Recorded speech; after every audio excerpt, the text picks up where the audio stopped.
Hey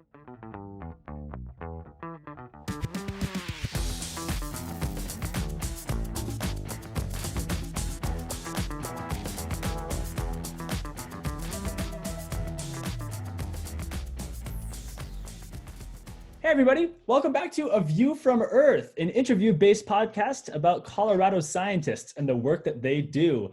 My name is Colin Sinclair. I am an undergrad at CU Boulder in the Astronomy department, and I give presentations at the planetarium when we're giving presentations. But right now, I'm acting as one of the co-hosts of this podcast alongside Tara Tomlinson. Hi, Tara. Hi, Colin. My name is Tara.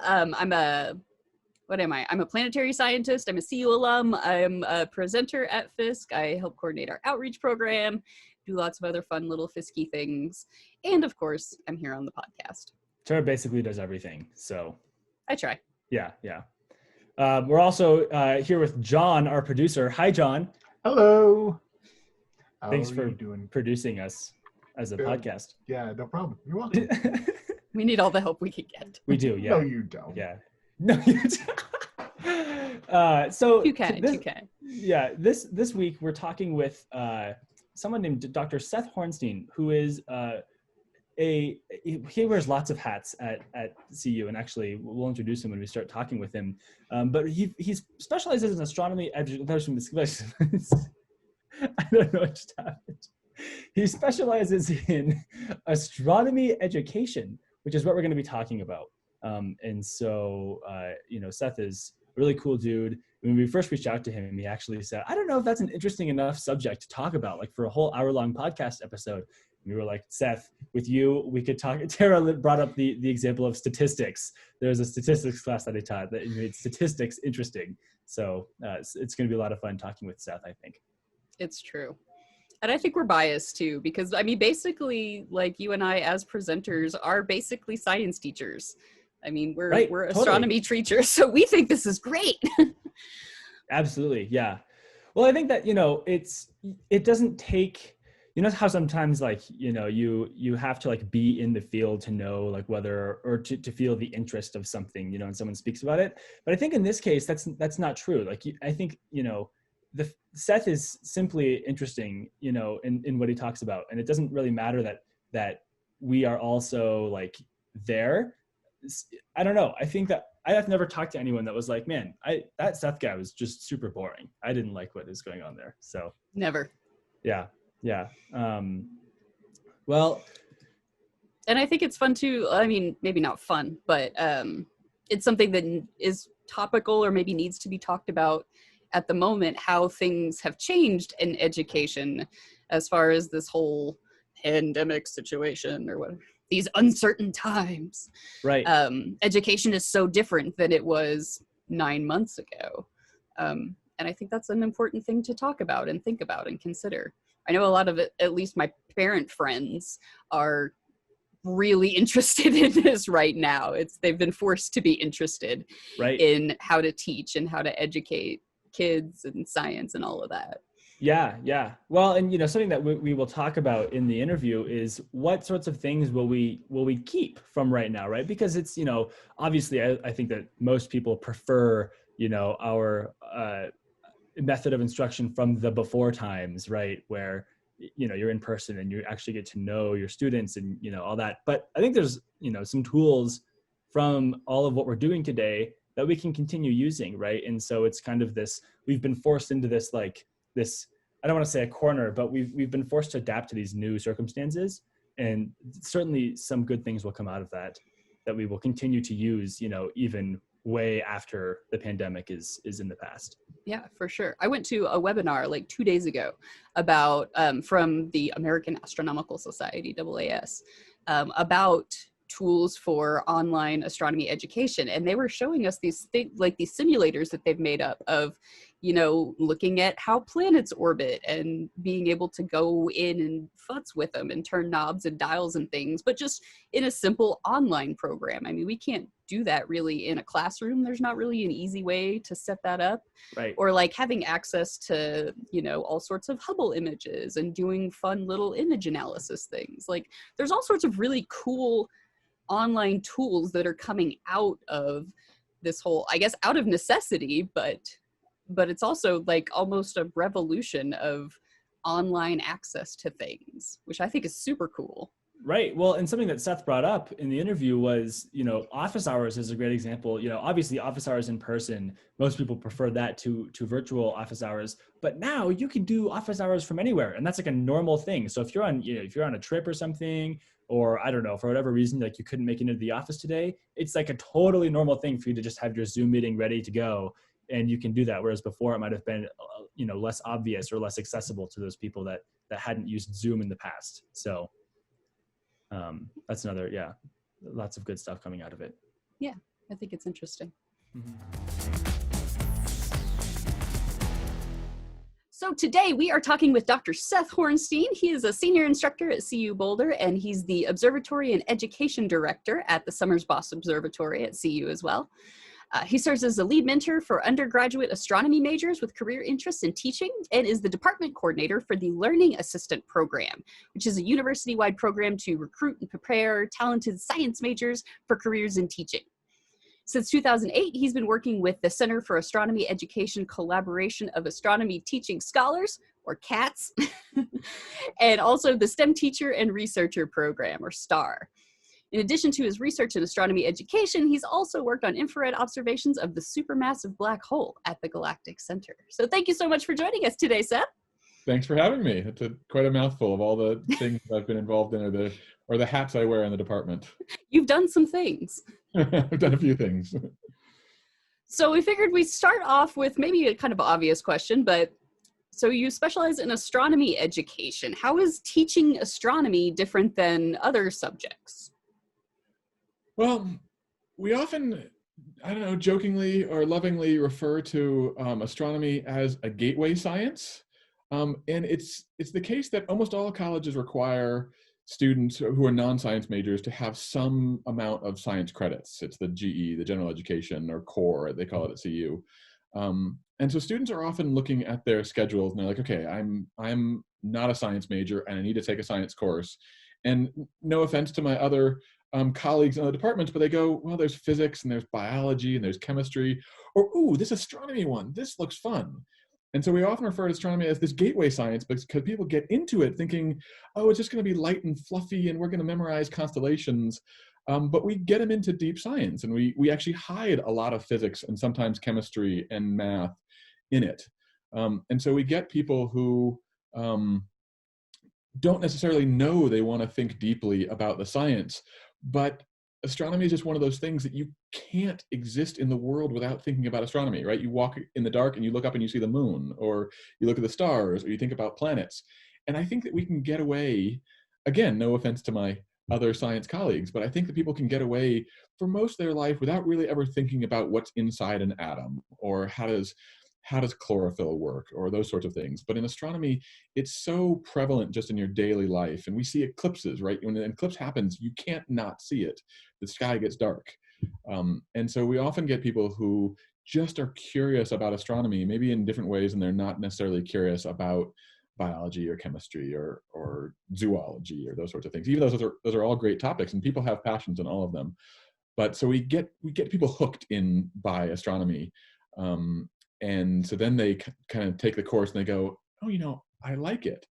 And I've had a handful of people who take my class and then say, I want to major in this. There's a lot of fun stuff in this. It's more than just memorizing constellations or, looking up at the sky or that sort of thing. So it's a great gateway. It's a great entrance to get people thinking about science when they don't know they really want to think deeply about science.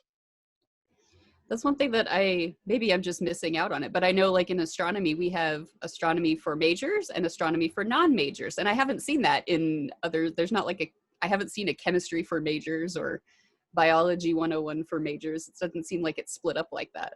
Yeah, in most cases, I think you're right that in most departments, like the intro course you take is the intro course for majors and non-majors. And so there's not much change in the level.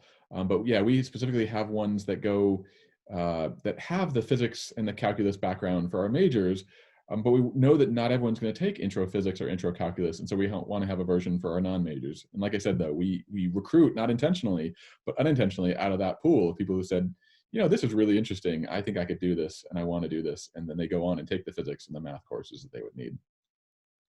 I wonder what it is about, obviously there's three of us who are interested in astronomy sitting in this room right now. I wonder why astronomy specifically, as the science has so much intriguing power. Like I'm thinking about like pop culture, right? And if you think about like what kinds of movies exist, right? I don't ever really think about, oh, look at that famous physics movie, or wow, a movie about chemistry. But there are so many movies about space science and astronomy. And seems to just be something that's so much more like pulling about astronomy, to the average curious person than there is than physics or chemistry, it seems like. Part of it is that connection to the daily life, right? I can look up in the sky and wonder what's out there. And, if I want to write a movie, be like, well, let's write spaceships and flying around and going to other planets and things of that sort. And so it's easy. It's there. We're all thinking about it. The Inner Space, great movie about cells and biology. But you don't often think about, hey, what would it be like to go inside a cell or go inside a bloodstream? I'm dating myself with the movie Inner Space, but it's an awesome movie. You don't often think about, well, gee, I wonder what it would like to live inside a blood vessel. But you can easily just look up and see, I wonder what it'd be like to go to the moon. Well, there's a movie about that.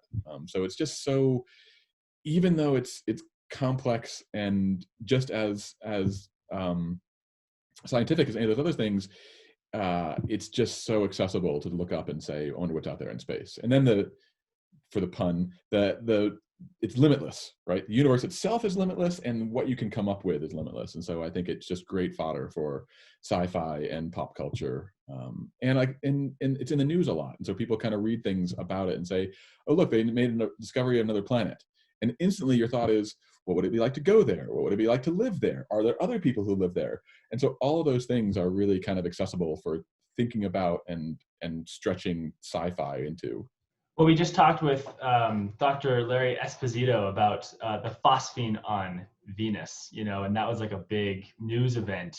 And even like people who, don't know what phosphine, I didn't know what phosphine was before that, but then you're like, wait, this could mean something, this could have some really interesting implications, and, it just loops people in. So that's, right. Yeah, it's very cool. And the other thing I would say is that a lot of us probably got into astronomy at a very young age, right? I was one of those kids that was just pressed up against the glass in my parents' car anytime we were driving somewhere. If it was nighttime, I was pressed up looking at the sky. And so I think you can even start to think about astronomy at a really young age before you even understand concepts of biology or physics. And so it's accessible, just looking up at the moon, right? That anybody from 2 years old and up can look at the moon and kind of wonder about it. And so it's accessible in that range too, that it's there and everybody experiences it. Not to mention, you can always stop by the Fiske Planetarium here and see a cool full dome film about astronomy, followed by a presentation. So that's also a way to get interested. And then when you're done, you can go up the hill behind Fiske Planetarium, go to Sommers-Bausch Observatory, and look through the telescopes. That's right. We open house nights when there's not the pandemic happening. You can have. Except we've actually come up with a way to do open house nights during the pandemic. We're now live. No way. We're live streaming the telescopes and doing virtual open houses where the TAs, our grad students, are phenomenal at running the open houses, but they log on and they control the telescopes, and then they actually share the screen that the telescope's controlling, so you can actually see the telescope computer screen, how it's moving around, taking pictures. So we do that every once in a while. We're not doing it every Friday night, but if you check our website, we're doing that. It's a great way to still be able to connect with the public, and you can connect with anyone. You don't have to sit out in the cold. You can be in wherever you want and log on to the SBO stream and watch them observe. That's brilliant. Can people make requests to say like, hey, I know this thing is up. Can we point at that? Yeah, so we're doing it through a live YouTube stream, and so people can chat in and say, can we go look at such and such, or what are you seeing in the image there? So yeah, we don't have live communication, but we do have the chat feature, so we can take requests. Brilliant. That's super cool. Okay, so back to astronomy education. You know what you do. So science is driven by discovery, right? By people, investigating something and then figuring out, an answer, right? And so that process drives a lot of arguably all STEM fields, right? And there's discoveries happening in astronomy all the time, right? I mean, it's just constant influx of someone figured something out. And, I guess the question is, in a classroom, how does this have an effect on the curriculum year to year, semester to semester? How do you deal with a subject whose knowledge base is constantly being updated when you're trying to like teach people, the fundamental ideas of the subject? It's a good question. And for the most part, the fundamental basics of how orbits work and how galaxies are formed doesn't change. I always joke about when they publish a new textbook in astronomy, the two things they have to change most often is the launch dates of all the satellites. They all get pushed back by a year or two or three or more, and the number of moons around the various planets. And so, in fact, I'm always in class going, and so Jupiter has 50, or is it 60, or is it 70 now moons that we know about it? And oh, we just discovered 3 more around Saturn the other day from the Cassini mission when that was still going. And so some of the discoveries are just kind of taxonomy, naming things and dating things. Now the other thing I have to update is the number of planets we know about outside the solar system. Well, last semester it was 3,000, this semester it's 4,000, the next semester it's 5,000. But the bottom line is the fundamentals itself haven't changed, but it's always fun to bring in the exciting new things. And so I have to kind of stay on my toes when students are like, hey, did you read that new article about phosphine on Venus? And I'm like, no, I didn't. That only got published 5 minutes before we walked into class today, but I'll look up on it. So it does bring in some excitement into like new things that we can tie into, well, this is why we want to study spectra or atmospheres, because now we can do this on Venus, or we can figure out where the atmosphere went on Mars. And so the new discoveries kind of bring excitement to the general structure, but I'd say the general things we know, for the most part, don't change. But every once in a while, there are groundbreaking discoveries about cosmology and dark energy and things like that, and that revolutionizes how we have to change our understanding of the universe. And so those are the big ones.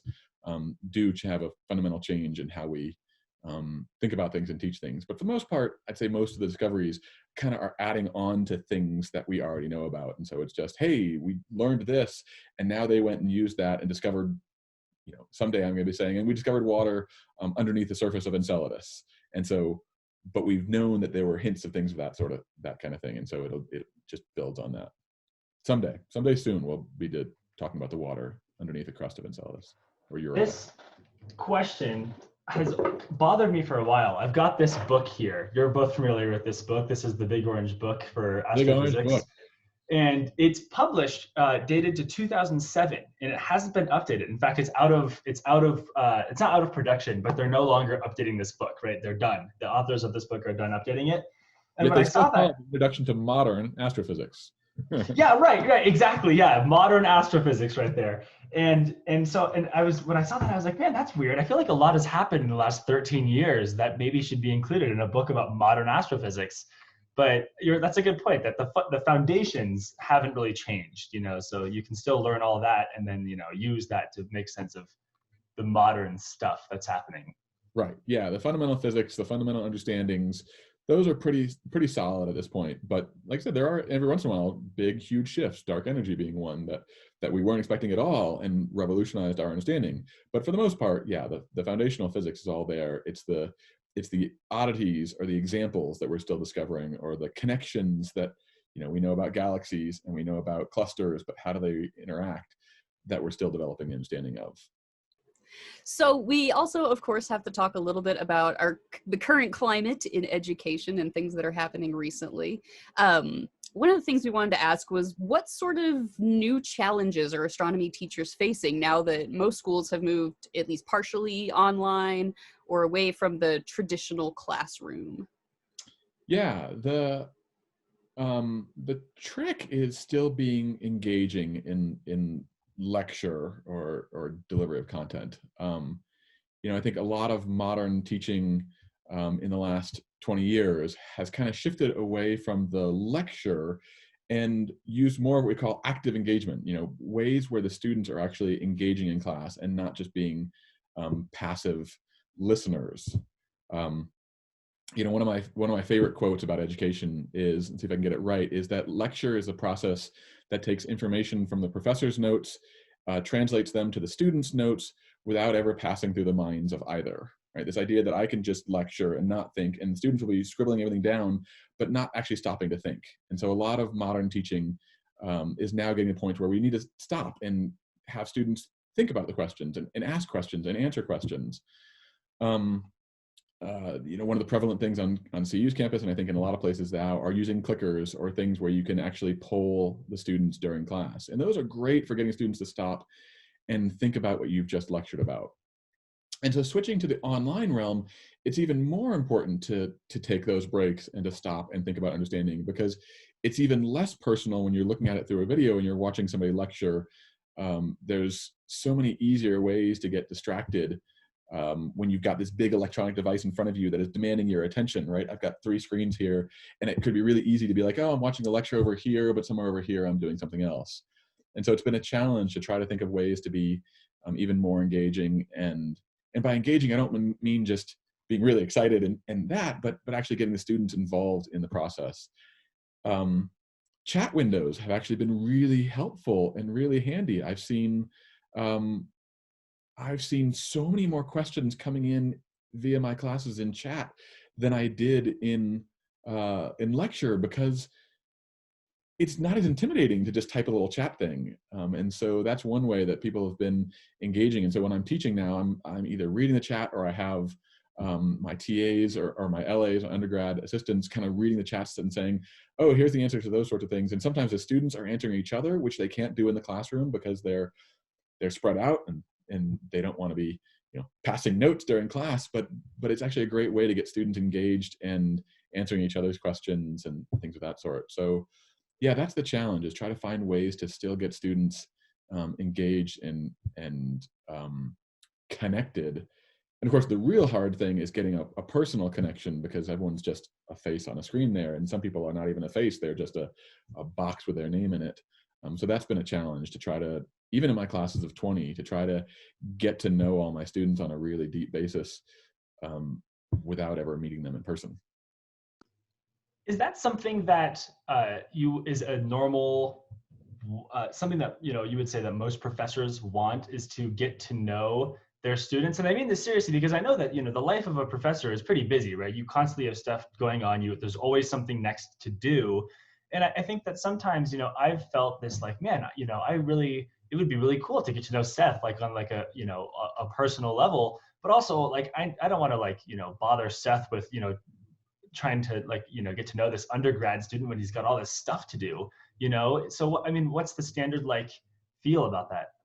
I mean, I'd say that most faculty want to get to know their students, right? If we just wanted to do research, then faculty would go off into research environments and not teach. The fact that a good fraction of our time is spent teaching means that we have a passion for connecting both in terms of transmitting science, but also getting to know people.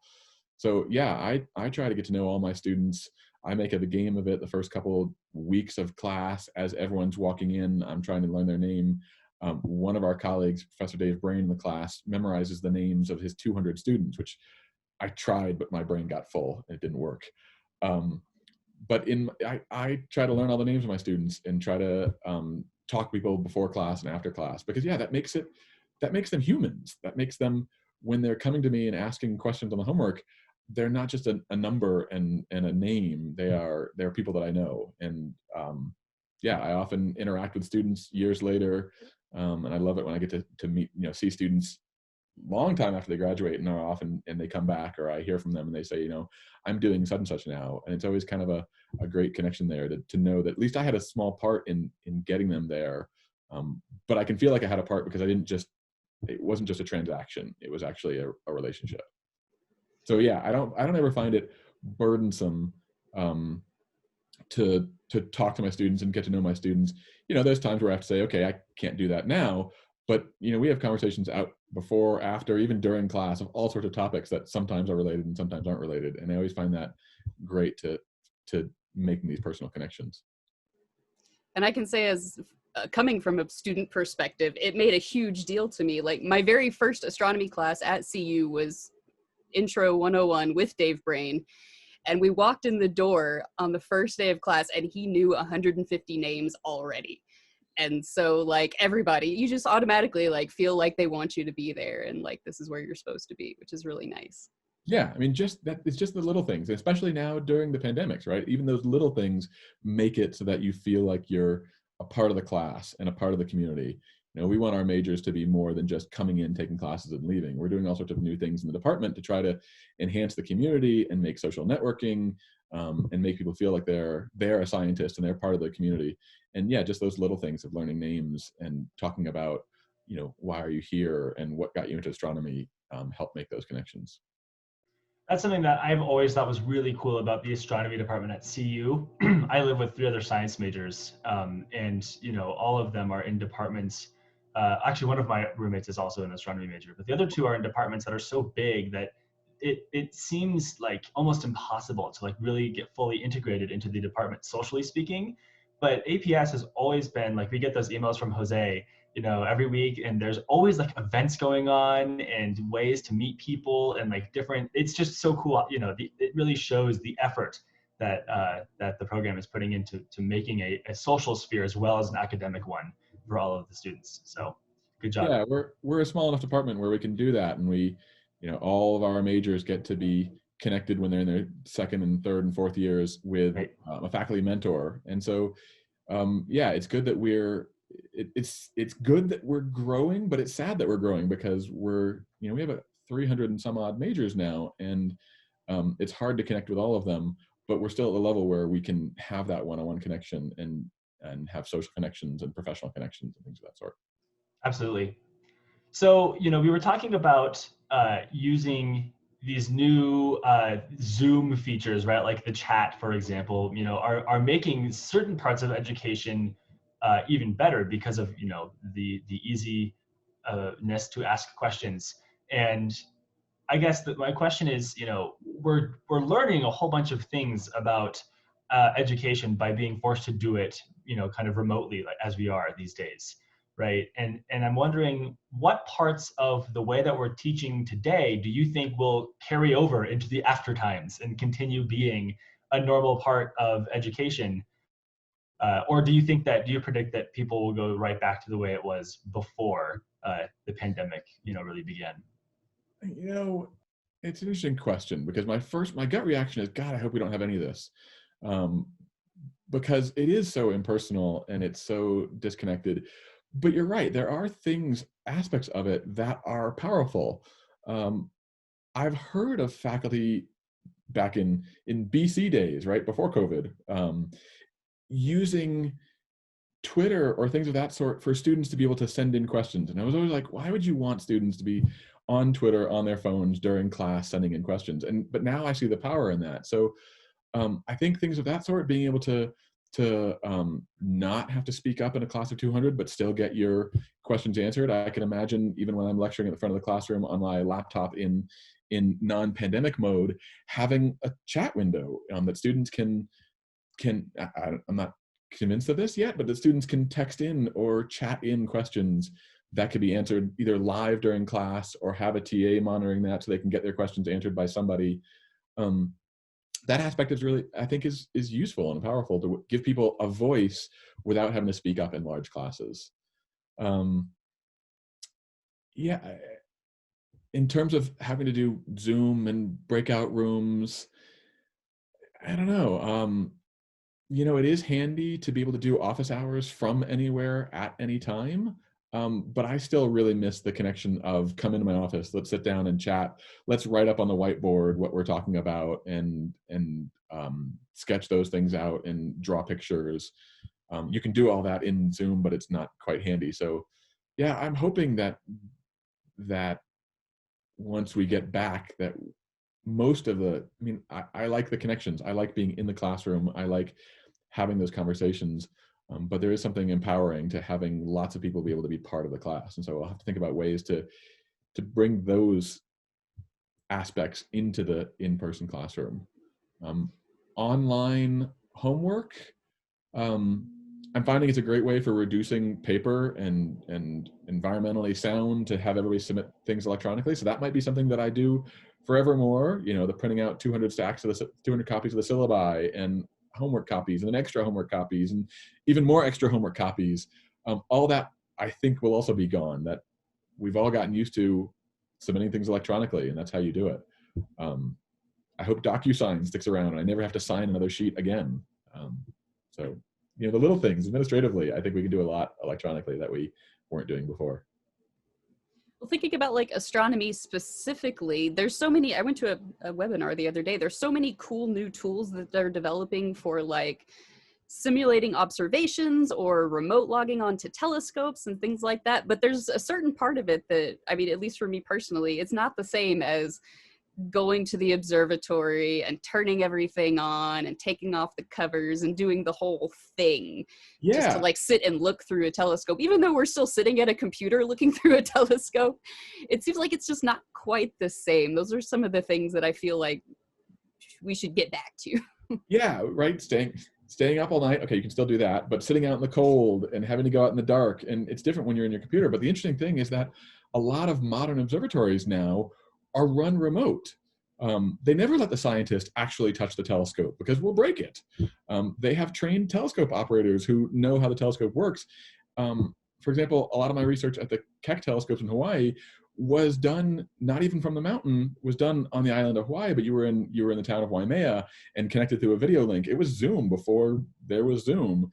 And you would just have your telescope operator on the other end of the camera and you'd say, okay, now I want you to point the telescope at such and such, and then I would control the camera and take pictures, but they never let me guide the telescope or drive the telescope because I would break things.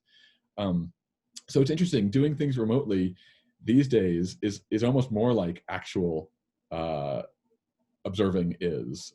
But I'm with you. That's why I run the observatory, is that I want to get my hands on the telescope. I want to be out there driving it around and sitting in the dark and sitting in the cold, even though we have nice warm rooms in some places. So thinking a little bit about astronomy education more generally, are there, aside from pandemic stuff, just in general, are there any areas of astronomy education that you feel are particularly lacking maybe, or could use a bit more emphasis? I think that one of the things we're finding now during the pandemic that the pandemic is kind of showing us, but we've known about it before, is that the idea about labs in astronomy are hard, because astronomy, your laboratory is the sky. Usually it's at night, depending on what kind of, depending on what kind of astronomy you do. If you're radio, you can do it during the day. If you're solar, of course, it's always during the day. But a lot of astronomy is done at night, and people connect nighttime observing in telescopes with astronomy. And so it's tough to have astronomy labs during the day inside a classroom, and trying to do things like, talking about asteroids or collisions out in the solar system and try to bring that into the classroom. And so I think that in general, both pre and post and during pandemic times, we're finding that the labs are really things that we need to work on in astronomy. How do we get people that hands-on experience when you're talking about planets that are light years away, or masses that are much greater than we can comprehend and we can't bring into the classroom. And so I think that's something that we're still working on, is how do we give that hands-on experience that teaches astronomy and makes people understand what astronomers do, even though most of what astronomers do is sitting behind a computer taking data and analyzing data, but still get that experience of dealing with astronomy. And every science has a lab. Astronomy is just a hard one to do because we do it in a classroom. One of my favorite labs that we do at CU is we call it the smashing lab, where you take bricks and smash them with sledgehammers and actually measure the pieces that you get and find out that the distribution of pieces, if you imagine dropping anything, you get a lot of little pieces and a few big pieces. And it turns out when we look at asteroids, we actually see the same thing. You have very few big asteroids, luckily for us, for Earth-killing type collisions. You have lots of little asteroids and lots of little things, luckily for us. They make shooting stars in the sky when they come in. And so we figured out a way to bring that into the classroom by, when you smash a brick, you get the same distribution of particles that you get in the solar system. And so that was a fun way of actually bringing in asteroids. And then you can relate it to craters, because the craters are caused by collisions of asteroids. And so if you just look at the moon, you see lots of little craters and a handful of big ones. So that's a really creative one. I can't take credit for it. I didn't invent it at CU. It existed before I did. And I'm sure there's other versions of it. But it's a great way to bring something that's astronomical, no pun intended or pun intended, in scale into the classroom that you can do on a small scale and say, hey, and it's fun hitting bricks with sledgehammers.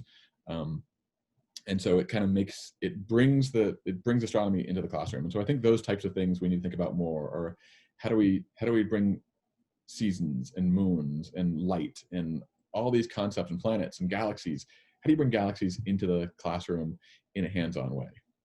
Another lab that I thought really helped create that connection between students and, the universe is what's it called? The one where they drop you in a random location in the planetarium, and you have to use the stars to figure out where you are on the globe. And they do it, like, enough to learn where you are on the globe. I don't know if we're allowed to say it on a podcast, but it was lost, or rhymes with most, because it was named after a TV show. So I don't know, but yes, we call it the "Where in the World Are You?" or the Survivor Challenge or the Lost Challenge. Yes. Okay, I understand. For a sec there, I was like, wait, I was very confused. Copyrights and all, Right. Yeah, it's a great way of like using the sky and figuring out, could you figure out where you were if all you had was the sky? And yeah, that's the planetarium is great for that, because we can transport people to any time, any place, any season, and be like, this is what the sky looks like. Can you figure out where you are? And this is how, of course, ancient mariners did it. It's not just a fun little lab we do and based on TV shows. It's how people actually still, some cases, and in ancient times, navigated was by the stars. I remember when we were actually this past spring for 1010, Astronomy 1010, when we were doing this, I believe Abhishek brought up that at one point there was this like military group that was in there doing this training. It was a Navy group, and who are expected to know how to navigate by starlight, in case things go wrong. And he's saying that like the precision was like to the 10th of a degree in latitude or longitude. Like that was what was expected of the participants, was to be able to place themselves within a 10th of a degree of the actual location, which I thought was ridiculous. I was like, that's very precise.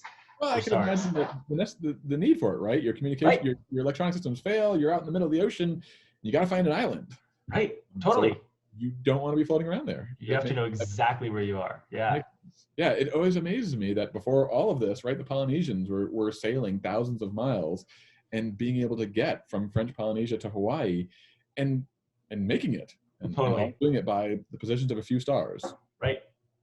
Well, I think that leads into another interesting conversation about astronomy education, which is the Learning Assistant program at CU Boulder. And so the reason that's a segue is because I was a learning assistant. For the listeners, I was a learning assistant for a class that Seth taught last semester. This was the Intro to Astronomy for non-majors. And I guess the question generally to begin is what is the LA program, Seth, and how does CU utilize it specifically in astrophysical and planetary sciences? Yeah, so the Learning Assistant is a program that I'm really I can't say proud of. I didn't make it, but I'm really invested in and I really love.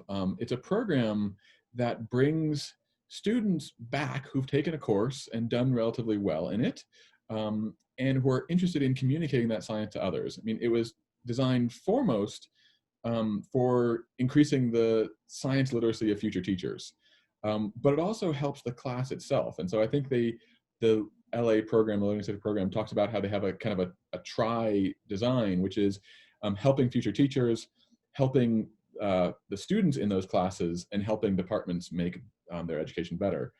And so it really serves all these different populations. And so it gets students who may or may not want to be teachers. Maybe they don't know that they want to be teachers and they just want to try it out. One of the interesting things that a study has found is that up to 25% of people who take an introductory astronomy course don't know it, but are going to go on to a career in teaching. And so it's even the people that don't think they're going to be teachers that later on say, I really like this communicating science aspect. So the LA program is fun for that because it gives people kind of an easy way in where you get to learn about teaching, you get to connect with faculty members, you get to connect with students, And I always say that LAs are invaluable because it's been a long time since I learned introductory astronomy, but it's been a semester or two since my LAs have learned it. And so they are a much better connection of like, yeah, I remember when I learned this and this is what I struggled with. And this is a way that I came up with to understand how moon phases worked or things of that sort. So the LAs are this great bridge between TAs and the students, because even the TAs, right, they're going on to get graduate PhDs in this field, and a lot of our LAs aren't, and so they have that closer connection of I'm just like you. I was in this class last semester. I'm not going on to get a PhD in this field. Let me tell you how I learned the subject. So they're great, and of course, in the program is called the Learning Assistant, which is a very subtle difference between the teaching assistants, TAs, and LAs. So the learning assistants are really there to help the students learn and to connect with the students. So that's it in general. How do we use it in the APS department? I'm proud, again, before me, to say that the LA program actually came out of the astronomy department at CU. It was from a former faculty member, Professor Dick McCrae, who realized this idea that lecture didn't work and just having 200 students in classes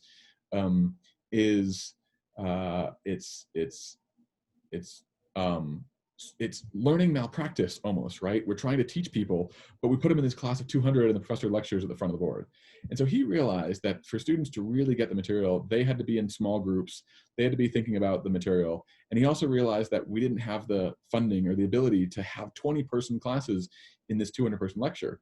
So he actually just wrote to some of his students that had taken the course the semester before and said, hey, you were good at this. You seem to communicate it well. Do you want to come back and help me teach these things of recitations? We're going to cancel the Friday lecture and we're going to make them into 20-person group recitations. And so that was the invention of the LA program. They later moved on to get funding for it, and it's now nationwide.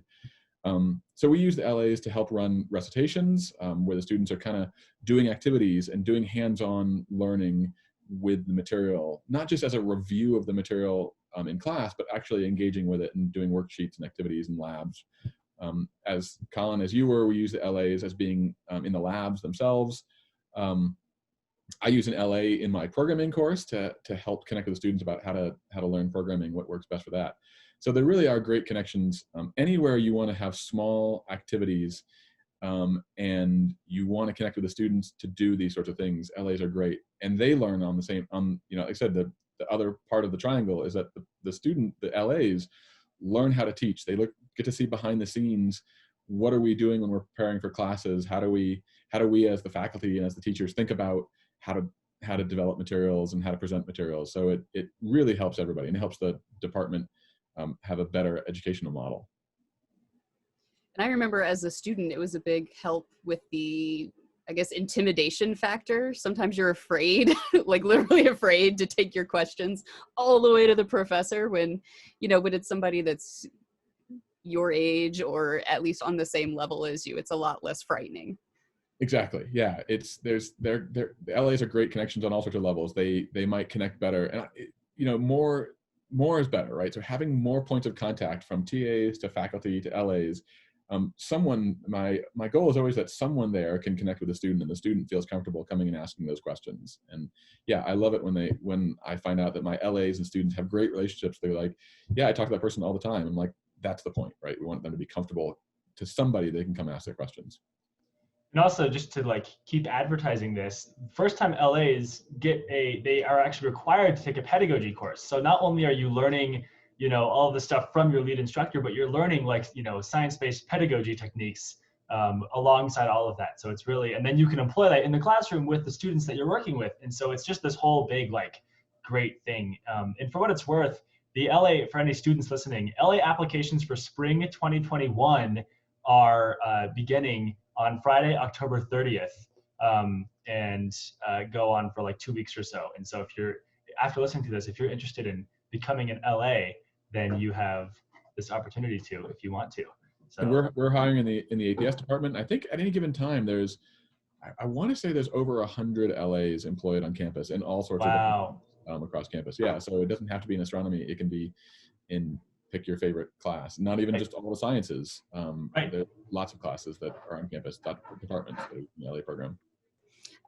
So one of the things that we always like to kind of end our interviews with question-wise is we would like to learn a little bit about you personally and your story and your backstory and history. Were you always interested in education as a career, or is this something that kind of became a passion later? Yeah, I'd say I've always been interested in astronomy. Like I said, I was one of those kids. I don't know, but one of my earliest memories is riding in a car and face pressed up against the glass. So I always want to be interested in. I always was interested in astronomy. Um, my maybe if we look back in history, we'd realize that my mother was a teacher for 40 years, still is a teacher. So I probably had a good influence of teaching there. But no, I didn't think I was going to be a teacher. I thought I was going to be a researcher. And so I went on. I got a physics degree, and while I was an undergrad, I started doing a little bit of outreach. And another good plug for things for a program we have at CU is the CU Stars group that goes out and presents astronomy to a lot of rural Colorado. I went to school in Virginia, and so we did the same thing there. We went out and presented astronomy and science and physics topics to rural Virginia schools. And so I started to realize that I really liked communicating science. But I still didn't say I was going to be a teacher. I said, I'm going to be a researcher. I want to go do groundbreaking research. So I went on to grad school. But one of the things you often do in grad school is you're a TA. Some programs require it. Some places you do it if you need the funding. And so I TA'd my first couple semesters when I was in grad school, and I started to realize that I really liked communicating science. I needed to connect on an intellectual level at the college level. And so I didn't ever see that I could go do K-12. I have a lot of respect for K-12 teachers, but I didn't see myself there. I needed to do it on the college level. I still wanted to be active in research. And so I went through a traditional astrophysics PhD, like I said, working on the Galactic Center, but all along the way, I was kind of picking up these education skills. And I started to attend workshops, and I started to look for career positions that I could still be involved in doing research, but focus on education. And then I kind of it wasn't until after grad school that I even really said, well, if I'm going to make a career in education and I'm interested in research, maybe I should be doing research in education. And so that's when I actually switched over to kind of thinking about doing education research. But all along the way in grad school and the workshops I was going to, I was starting to realize that teaching isn't something that we just do on a whim. There's research behind it, and there's a lot of education research and in the sciences research of how do you present these topics in complex astronomy. So yeah, I guess I would say that I really liked communicating. I really liked doing research, and I kind of realized that that's the path that I really wanted to go into, was focus on education, connect with students, and then to be a better teacher, do research in that to figure out what works and what doesn't work. It's a very wholesome path to where you are now. Like, man, and it shows too. Anyone that can have Seth Hornstein as a teacher, do it. It's excellent. So there you go. Yeah, it's kind of a path it's always been in the same direction, but it's had little things, right? I knew I was going into science. I knew going into as an undergrad even that I wanted to get a PhD, that I wanted to go on and do research. Sure. But I thought at first I thought I was going to be an engineer. I thought I was going to be a hardcore physics researcher. Then I decided that I liked the astronomy side of things a little bit better. And then I was like, yeah, I like this astronomy research, but I really like communicating that astronomy research. So yeah, it's been kind of the same trajectory, but it's taken little wiggles and little changes to get me to where I am today. I think we should move into a portion of the podcast called Capcom Q&A, and this is where people send in their questions, and then we forward them from listeners to our experts. So that's you, Seth. So you have some questions from the public here to really keep you on your toes. So, okay. So our first question from Lisa in Broomfield is asking, my son is 6 and he loves learning about astronomy. When is a good time to get him his first telescope? Now, anytime. Really, so I've got a 3-year-old, and I'm already working on phases of poor kid, but I'm already working on phases of the moon with him. He is telling me he's learned full. I'm trying to work on gibbous. He's got the crescent phase. So we started with full and crescent because those are other things. And so really, I think even at young ages, the first thing is really just developing an appreciation for the sky. And so just being able to look at the moon, looking at stars, working on constellations, and then being able to see things. I'd say you could start looking at craters on the moon you can start picking out things in the sky. Even now, I'd say once you get older, then you start to really look at the small. It takes a lot of patience to really play around with the telescope, because you're most of the things you're looking at are small, fuzzy, blurry blobs. We get spoiled because we see these images by Hubble Space Telescope and we're like, wow, that's what it looks like. And then I have my students look through the telescope and they're like, am I supposed to be looking at that little fuzzy blob there? So with really young kids, I would say focusing on things like looking at planets and looking at the moon, certainly. But yeah, I would say probably in the 6 to 10 range, you can get a first telescope. And I wouldn't spend a whole lot on it, because getting up to those upper levels aren't going to make a difference for things that they can see and things that they can appreciate. So I would say, but get a fun little telescope and look at the moon. That's the first thing that will blow them away, because they can see it in the sky, and then you go look at it in the moon. You're like, wow, now we can see the craters and see shadows, or at least the mountain ranges and that sort of thing. So our next one is from Amy in Boulder. She wants to know, what do you think is the most important quality for a science teacher to have? Passion. Without a doubt, you've got to be passionate about the science. Everything else you can learn, what the techniques are for teaching, what the content itself is, how to connect with students. Those are all things that you learn. But I think being a good teacher is not just being up there and saying, and today we're going to learn about Jupiter and this is how massive it is, but actually being able to say, like, we're going to learn about Jupiter, and that we had a mission where we sent something into, and landed things on planet, on moons, all these sorts of things. I think being able to be connected with the science, and being connected with it in passion, that shows through. One of my, like Colin saying, and Terry, or my student too, say that what comes across to me is that I'm excited about teaching. And I think that makes it so much better. You can make any topic, even boring statistics, you can make any topic excited if you're excited about it and passionate about what it can be used for. We had a conversation about that in the first time LA pedagogy class is, what do you need to have that cannot be taught, in order to be an effective teacher? And it was a long conversation, and I think that was the same consensus that we came to, is that you really have to care and you have to be excited, because that's not something that you can be taught to do. Right. But all the rest of it you can learn. So very cool. Yeah. And I actually, we have one last question from a person named Mitch from New Jersey. And I apologize, Mitch, if you're listening. I can't remember what town or city you live in. I believe the word orange was in the name. It might just be Orange, New Jersey, but it might be orange something or something orange. Anyways, Mitch was a piano teacher of mine and a close friend. And he sent me a voice memo this morning asking me, Colin, I need you to explain something to me without using any big fancy science terms, because I just don't understand.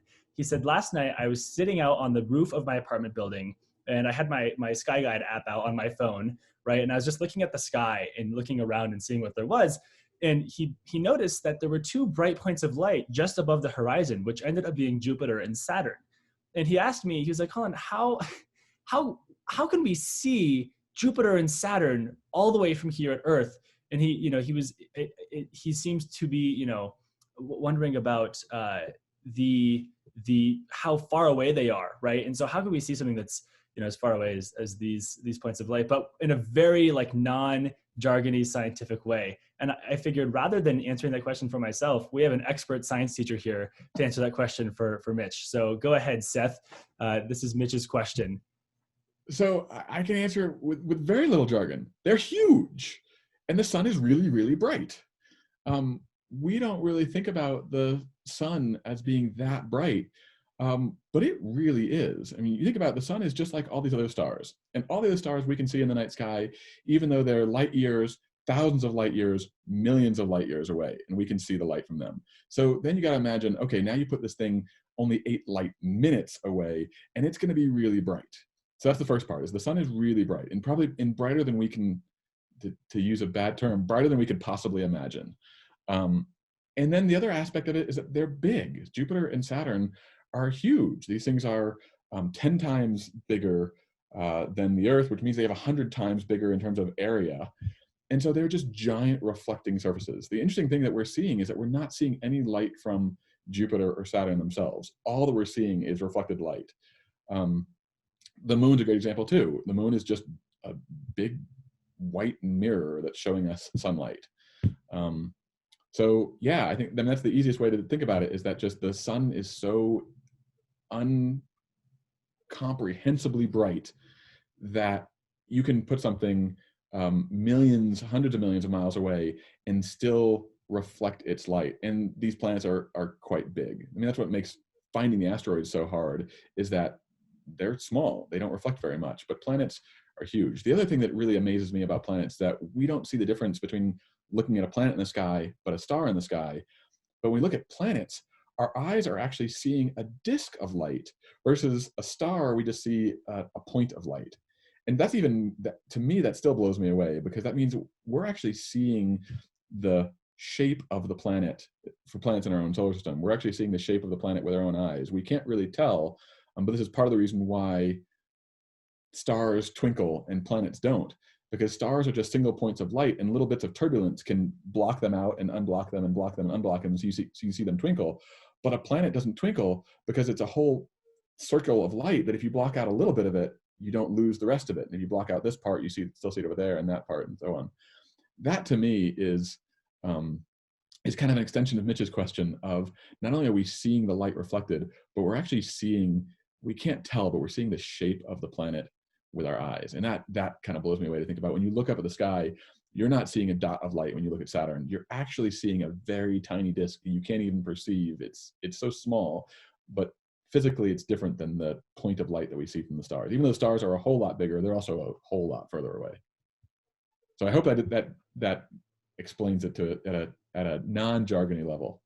I think so. And I just wanted to ask myself, Seth, we know that the planets are flat, right? They're all like these flat plates, right? We've got Earth is flat. Yeah. So are the planets, these disks that we're seeing, are they oriented so that they're the flat surface of this disk is perpendicular to us?